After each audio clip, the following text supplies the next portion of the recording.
200. Jackson menjawab, "Tetua, susah untuk dijelaskan. Namun, itulah keajaiban kedua cucu buyutku ini.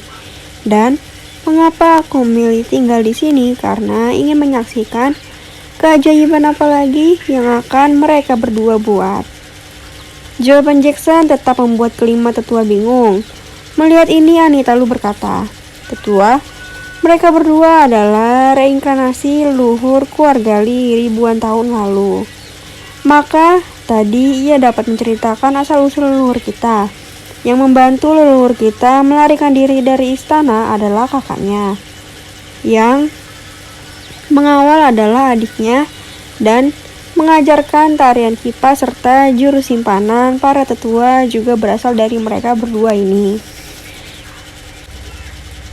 Mendengar ini, tetua menjadi paham. John Lee bertanya, "Tadi cucuku mengatakan bahwa keluarga Lu berasal dari dinasti Song. Apakah sama dengan keluarga Su di ibu kota?" Nora Lee juga tertarik mendengar pertanyaan ini. Lalu Tufu menjawab, "Tuan Besar Lee, dinasti Song terpecah menjadi dua, yang satu di utara dan yang satu di selatan. Keluarga Su berasal dari utara, maka aku bisa mengatakan bahwa keluarga Lu berasal dari selatan ini." Max Long ikut menambahkan dengan berkata, "Pada akhirnya dinasti Song hancur karena serangan dari utara. Mungkin saat itulah leluhur Lee menyelamatkan putri terakhir kekaisaran itu." Mendengar ini, semua mengerti, walau hanya pendapat, namun kemungkinan yang terjadi memang seperti itu. Karena Tania ingin melatih para tetua, maka kelima tetua sementara tinggal di puncak Ka'bah. Selain kelima tetua, juga ada murid-murid Frank Lee yang mendapat pelajaran dari tetua Zhang. Sedangkan Frank Lee melatih semua gerakan berdasarkan jurus-jurus yang dipraktekkan oleh putrinya. Bagaimana perjalanan Sumahan ke barat? Hampir 6 jam dari pagi di dalam pesawat, maka akhirnya pesawat mendarat di bandara khusus militer di daerah Qinghai. Setelah turun dari pesawat, Sumahan dijemput oleh Jarko, dibawa ke markas militer. Di sini kembali ia mendapat bantuan peralatan milik Jarko, yang juga langsung mengantar Sumahan menuju Tibet melalui jalan darat. Saat hendak memasuki Tibet, maka Sumahan berkata, "Turunkan aku di sini agar aku bisa berjalan kaki menemui sahabat Tuan." Jarko menghentikan kendaraannya. Setelah Sumahan turun, ia memutar balik kendaraannya menuju Qinghai. Sumahan terus berjalan memasuki Tibet dari perbatas.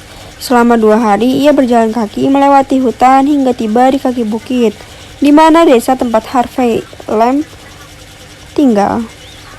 Setelah menghubungi Harvey, ia menunggu di dalam hutan. Harvey Lam sudah mendapat info dari Frank Lee bahwa ada utusannya yang akan datang ke sana dan mohon dibantu. Setelah menerima telepon dari Sumahan, maka Harvey bergegas memasuki hutan untuk menemui Sumahan. Setelah bertemu Sumahan, maka Harvey berkata, "Saudaraku, di sini ada desa kami, maka siapapun tidak akan berani memasukinya. Maka engkau dapat tinggal di desa sebagai tamu kami." Sumahan menatap Harvey yang tersenyum menatapnya. Mengingat Frank Lee, maka Sumahan pun tersenyum sedikit membungkuk lalu berkata, "Karena itu aku tidak berani memasuki desamu tanpa izin darimu." Harvey tertawa lalu berkata, Sudahlah. Hari sudah malam, mari kita pulang ke desa." Sejak hari itu, Sumahan menjadi tamu keluarga Harvey dan dibawa kemanapun Harvey pergi untuk mengumpulkan semua informasi dan melaporkan kepada Frank Lee. Di waktu lain, Sumahan baru kembali dari kota Isa bersama Harvey. Dengan mengendarai kendaraan minibusnya, maka Sumahan bertanya, "Di manakah engkau bertemu dengan Tuan?"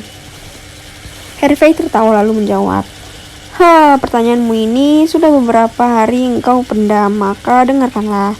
Tuan adalah guruku, sahabatku, ayahku, bagiku. Ia adalah segalanya. Sebelum ia memiliki 20 murid ditambah 17 murid lainnya, maka aku adalah yang pertama dan satu-satunya. Tuan mengirim aku ke Tibet untuk menjadi matanya di sini karena istriku adalah orang asli Tibet. Saat kalian menghabisi aliansi asing di Qinghai, Aku sudah tiba di Qinghai untuk membantunya. Namun aku diusir, diminta kembali ke sini. Sekarang aku mengerti kenapa ia tidak ingin aku terlibat dalam pertempuran. Karena pertempuranku di sini melawan tentara hitam. Harvey Lam mengakhiri ceritanya, sedangkan Sumahan menjadi bingung karenanya. Lalu ia bertanya, "Berapakah orang-orang sepertimu ini yang Tuhan ciptakan?" Harvey kembali tertawa karena sifat ceritanya, lalu menjawab, tidak ada lagi, aku satu-satunya." Lalu 20 orang yang kini tinggal 19 orang dan tentunya ditambah 17 dewa perang. Tuhan selalu memiliki pandangan ke depan. Saat ia mengirimku ke sini, aku sudah membantahnya karena ingin ikut bertempur di sisinya. Namun pada waktu itu Tuhan berkata, "Engkau ikutilah perintahku, karena engkau murid pertamaku, dan di tempat mula aku akan mengakhiri petualanganku." Mendengar ini Sumahan menatap Harvey. Ia pun berkata, "Apa maksud Tuhan mengakhiri petualangannya?" Kembali terdengar tawa dari Harvey sembari menjawab, "Engkau jangan berpikir yang bukan-bukan. Mungkin maksud Tuhan setelah pertempuran ini maka itu akhir dari semua pertempuran yang ia hadapi. Atau bisa juga setelah di sini maka Tuhan akan benar-benar pensiun." Mendengar ini Sumahan ikut tertawa. Lalu Harvey bertanya, "Bagaimana hari ini? Berapa banyak informasi yang kau dapat?" Sejak pertama tiba, Sumahan selalu berdiskusi kepada Harvey mengenai informasi yang ia terima. Mereka berdua menyusunnya lalu mengirimnya kepada Frankly. Di kediaman keluarga Chu, Georgie dan keluarganya bersama Jimmy dan Roslyn bersiap-siap menuju bandara dan terbang ke Sia untuk menghadiri acara pertemuan keluarga Chu. Sementara di puncak Ka'bah pagi ini masih seperti biasa, semua orang berkumpul untuk sarapan. Karin dan suaminya Zhen Chao pun ikut menyantap sarapannya. Kedua orang putra-putri mereka duduk bersama Tania dan anak-anak lain penghuni puncak bukit Ka'bah. Di meja makan itulah Karin mendapat informasi bahwa Tania sudah resmi menjadi pewaris tahta keluarga Lu. Pada waktu itu gerbang terbuka, maka sebuah kendaraan minibus memasuki area parkir. Dari sana turun Mulan Li bersama suaminya, diikuti Renata dan ketiga orang sahabat suami Mulan. Rianti yang duduk di sisi Anggiani berkata, "Nenek cantik telah tiba."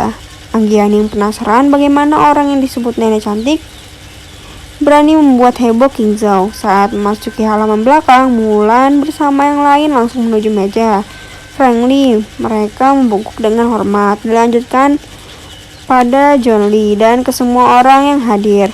Ketika Mulan melihat kelima tetua Lu, maka ia mendatangi meja mereka sembari tersenyum dan berkata, "Selamat datang tetua di puncak Ka'bah ini. Bagaimana kabar kalian semua dan mengapa kalian berada di sini?" Pertanyaan bertubi-tubi dilontarkan, namun tetua hanya tersenyum. Mulan Li membalikkan tubuhnya kepada John Lee dan Anita Lu. Lalu ia berkata, "Apa yang kalian telah lakukan terhadap cucu cantikku?"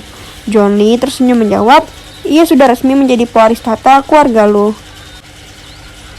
Mulan menghentak-hentakan kakinya. Ia pun berkata, "Bagaimana mungkin? Kenapa tidak menunggu aku? Apakah bisa diulang acara itu?" Jackson yang menjawab, "Engkau duduklah dahulu, minum dan makan, baru bertanya." Mulan Li tersenyum lalu mengikuti perintah Jackson. Ia pun duduk di sisi Renata dan Cecilia. Sambil makan ia berkata, "Aku tidak mau acara itu harus diulang. Aku ingin melihat bagaimana cucuku mempermalukan kelima tetua itu." Anita Lu tertawa lalu berkata, Engkau berada di sini, tentu engkau akan tertawa senang sudah membalas 5 tetua itu." Dengan mengangkat piringnya, Mulan Li pindah duduk di sisi Anita Lu dan berkata, "Coba engkau ceritakan bagaimana prosesnya." Anita Lu makin keras tertawanya. Tetua Lu berkata, "Cucumu itu sudah berhasil membuat kami berlima malu." "Apakah ia menunjukkan jurus simpanan tetua?" tanya Mulan Li senang. Tetua mengangguk. Melihat ini Mulan Li tertawa dan berkata, "Berarti tetua dan aku sama. Kita di hadapannya hanya malu-maluin." Semua tersenyum mendengar celoteh Mulan, namun Tania yang masih asyik makan berkata, "Nenek cantik akan memiliki putri yang cantik." Mulan Li meninggalkan piringnya, melompat ke meja Tania lalu bertanya, "Apa maksudmu?" Tania yang masih asyik dengan paha ayam berkata, "Di dalam perut nenek cantik ada adik perempuan yang cantik." Mendengar ini, Anita Lu melompat lalu memegang perut Mulani lalu berkata, "Apakah nenek tidak menyadarinya?" Anita Lu menarik Mulani untuk duduk lalu berkata, "Usianya belum genap 2 minggu, engkau harus menjaganya." Mulani tertawa tidak percaya. John Lee berkata, "Tuan Fu, mohon bantuanmu memeriksanya." Tuan Fu datang mendekat, menarik tangan Mulani lalu memeriksanya. Lalu ia tersenyum berkata, "Persis seperti yang nona muda katakan, engkau sedang mengandung." Liu Bao yang duduk di dekat Jackson berlari ke dekat Mulan lalu menariknya ke dalam rumah sembari berkata, "Engkau dengar itu, maka engkau harus menjaganya. Kita sudah melakukan perjalanan jauh. Sekarang waktunya engkau istirahat." Mulani mengikuti suaminya masuk ke rumah besar. Renata berkata, "Mereka berdua sudah mendambakan ini." Jackson mengangguk lalu menatap kelima tetua. Ia pun berkata, "Kalian saksikan, kita tidak dapat melihatnya, namun cucu buyutku dapat melihatnya." Kelima tetua mengangguk kagum. Renata berdiri lalu berkata pada Franklin, "Tuan, benarkah ia sudah diangkat menjadi pewaris keluarga Lu?" Franklin mengangguk lalu Renata berjalan ke meja Tania dan berkata, "Nona kecil tidak ingin memeluk nenek." Tania turun langsung memeluk Renata yang saat itu berbisik, "Selamat, engkau harus membawa keluarga Lu menjadi lebih besar."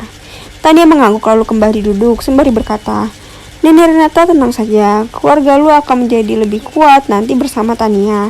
Anggiani yang duduk bersama Karin dan Rianti bertanya, "Ternyata nenek Mulani itu masih sangat muda, berarti waktu ia menantang kelima tetua Lu usianya masih belia?" Karin mengangguk lalu menjawab, "Engkau benar, walau usia muda, ia bisa mengalahkan kelima tetua." Rianti tertawa lalu berkata, karena dari kecil ia belajar di Asia jauh.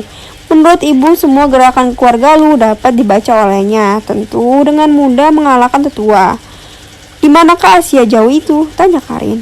Rianti menjawab, "Tempat dari mana asal-usul leluhur Rejang berasal." Anggiani kembali bertanya. Ia pun berkata, "Tempat yang kalian datangi sewaktu aku baru tiba di sini." Rianti mengangguk. Melihat ini, Anggiani tersenyum lalu berkata, "Pantas, ia bisa mengalahkan tetua." Norali yang duduk tidak jauh dari mereka berbisik, "Bahkan di keluarga Li hanya kakek tuan muda yang ia takuti, lainnya tidak ia takuti." "Apakah dengan tuan besar John juga ia tidak takut?" tanya Karin. Norali mengangguk dan berkata, "Ia tidak takut. Engkau tentu sudah mendengar bagaimana ia menghancurkan rumah keluarga Li karena tuan muda meninggalkan rumah, bukan?"